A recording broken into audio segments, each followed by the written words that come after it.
Alors, d'abord, vraiment, je vous remercie d'être venus. Donc, c'est assez nombreux, hein, parce que moi, je m'attendais, j'ai dit, on ne va pas être très, très nombreux. Alors, comme tous les ans, au début d'année, on fait les vœux. Hein, et alors, moi, en 2015, donc je reviens en arrière, j'ai dit, allez, comme décision, souvent, en début d'année, on prend des bonnes décisions. J'ai dit, voilà, si on ne s'occupe pas un peu de parler donc, de cette aventure industrielle d'ITA, qui va le faire? Et en effet, on a démarré donc, de créer une association, cette association qu'on a appelée donc, Mémoire d'ITA. On se doit d'avoir une pensée, en tant que Mémoire d'ITA, des 3 fondateurs de l'entreprise, c'est-à-dire je veux parler de Joseph Contastin, André Contastin et Roger Quintin. On sait que donc, les 3 nous ont quittés, mais c'est pour ça, le côté Mémoire d'ITA, c'est de s'en rappeler. Et le côté donc, association, donc, parce que donc, dans le but c'est de récolter tout ce qu'on peut au niveau donc, de mémoire de cette entreprise. Et on démarre donc, pratiquement de 1960, on va dire même donc, à nos jours, donc c'est le souhait. Et on a créé donc, cette association donc, qui était déposée dans la sous-préfecture donc, le 24 février. Donc, alors voilà, donc, le bureau, c'est-à-dire le bureau dont se compose d'un président, moi-même, Henri Quintin, qui est secrétaire, c'est moi qui fais le bureau, et Paul Fabre, donc trésorier. Je vois qu'il y a une erreur, tout peut arriver. Ensuite, donc, et le conseil d'administration est composé donc, de Laurent Buldeau, qui est arrivé, c'était à 14h, rappel de Jean-Marie Serin, c'est-à-dire vous les connaissez tous, c'est des anciens, de Marie-Paul et de Louis Sarroca, plus connu sous le nom de Loulou. Nous avons un membre d'honneur, et je remercie qu'elle soit là, l'épouse d'André Contastin, Lucette Contastin. Se sont ajoutés au groupe donc, dans l'année Alain Savoureux, qui vient d'arriver, Georges Falaise, Edmond Vézy, Bernard Bougot, c'est des personnes qui ne sont pas au CA, qui ne sont pas encore membres, mais on souhaite bien sûr qu'ils le deviennent. Bernard Bougot, nous a ramené. Christian Coste, que je me dois donc d'excuser. Vincent Nassier, alors Vincent Nassier, bon, il m'a dit qu'il viendrait, alors, si ça pourra passer dans son planning. Déjà, bon, on peut le remercier parce que pas mal de réunions pour des questions pratiques, on les fait, en plus c'est bien chauffé. Il y a le vidéo qui nous passe, donc, et on fait ça donc, dans les murs même donc, de l'entreprise. Alors, le nombre de réunions, j'ai fait un peu le point, et je vois qu'on s'est réunis quand même donc, pas mal, vu qu'on a fait donc, 10 réunions sur l'année, c'est pratiquement donc, une par mois. Et alors, comment on a travaillé c'est au début, alors, on a dit les souvenirs. Moi j'ai fait un registre sous forme sur informatique où chacun racontait un peu suivant les années. Ça a été un peu les premiers démarrages. Et puis après, donc, les gens qui écrivaient, quel a été leur cursus dans l'entreprise. Donc là on a fait à peu près dans des fichiers. Et puis bon, un des buts, mais c'est pas le seul, donc, de notre association, c'est d'arriver quand même donc, à donc sortir, donc produire donc, très certainement donc, un livre. Alors c'est pour ça où après on a dit, bon mais ça y est, on a mis un peu de souvenirs partout, chacun a écrit, et c'est là où bon, on est rentré carrément dans le vif du sujet en disant, bon mais il faut commencer à faire donc chapitre par chapitre. Henri a travaillé un peu sur une sorte de planning. Je rappelle qu'Henri a été donc, à un moment donc, directeur, adjoint ou directeur de l'entreprise, c'est pour ça que il a fait donc le planning jusqu'aux années où il y était, c'est-à-dire en 1990. Donc de là, on a travaillé là-dessus. Le souhait dans ce livre, c'est quand même d'être visuellement agréable, c'est-à-dire que c'est à peu près 2 tiers de photos sur 1 tiers de texte. Mais si quelqu'un a beaucoup de choses à raconter, on met et ça se stockera donc dans des ordinateurs. Voilà, alors je crois que Henri tout à l'heure pourra présenter ce qu'on en est, parce que là on est sur les chapitres dont 1, 2, 3, c'est-à-dire que ça nous conduit jusqu'à l'année 74. C'est-à-dire, mais vous les avez là, dans les chapitres, dans ce qu'on appelle le chapitre 1, on a travaillé ces années 60, c'est les débuts, avec, on parle donc de Joseph Contastin, comment il est venu à travailler dans le côté ameublement du siège, c'est des rapports avec M. Puech.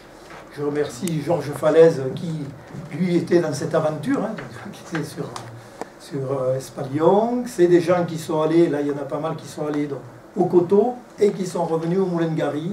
Et là après c'est le chapitre 2 qui parle de tout ce qui s'est fabriqué au Moulin de Gary. Hein, c'est-à-dire c'est les périodes 65, 60, 71. Puis qu'après 72, eh c'est vraiment la création, c'est là où le nom ITA apparaît. Et on en est sur ce chapitre-là. C'est créer un livre, mais pas que ça. C'est-à-dire qu'on voit qu'au fur et à mesure, bon, les gens partent, si on n'a pas stocké certains documents, certaines photos, on est très demandeur de photos. On peut aérer. Puis avec une photo, on voit qu'autour d'une photo, eh on dialogue et on arrive vraiment à dire ah, votre compte de fait, c'était comme ça. Parce que tout un chacun a fait un tour de soleil et on a pris aujourd'hui. Et après, des fois, on ne se rappelle pas trop. En groupe, on arrive à peu près à recaler les choses et en cherchant des documents. Parce qu'on a la possibilité, donc ça les laisser, on ne va pas y demander de les garder au Moulin de Gary, mais de faire une palette où on stockerait les choses et qui seraient stockées, je suppose, chez ITA Mouldy. Dans les mémoires, donc, alors c'est pas que je veuille faire un musée, mais on a commencé à mettre, donc, on va dire, des produits historiques au niveau de cette entreprise. Il est toujours bon, plutôt que de les voir partir à la poubelle. Et moi j'ai récolté, il y a un Bendor, il y a un Montespan, on a un Comet, on a du Disco. Alors si vous connaissez des gens qui, parce qu'après au demain ils s'en débarrassent, et qui ont des Roda, des Jade, et ce que je cherche c'est un modèle Ruby. On a et on vous proposera, mais bon, sans non plus forcer la main donc, de devenir membre de notre association. Donc pour 2015, pour l'année écoulée, on a eu 100 cotisants, 10 cotisants. On a demandé 10 € par personne. Donc pour l'année, on a eu 100 €. Bien sûr, on attend un soutien moral, c'est très bien, vous êtes venus, mais après, bon, peut-être, on vous demandera, donc, j'ai préparé, vous appelez ça, voilà, de petites éditions, vous voyez, on met pas trop d'argent, donc, si vous voulez, donc, adhérer donc, à l'association. 14h30, non, j'ai mis 14h. Sur la presse, on vous propose donc de montrer le travail 2015. Et on a fait carrément la mise en page, comme si on voulait imprimer. Le premier chapitre, donc, ça raconte le début de l'histoire avant que les établissements Contastin se créent au château, quoi. Donc ensuite on a les images de l'usine quand elle était en cours de construction au Coteau, et puis de la cité, puisqu'en même temps que l'usine s'était construite, il s'était construit une cité pour tout le personnel qui montait de Sévérac et d'Espalion. Il y avait combien? 42 familles. 42, voilà.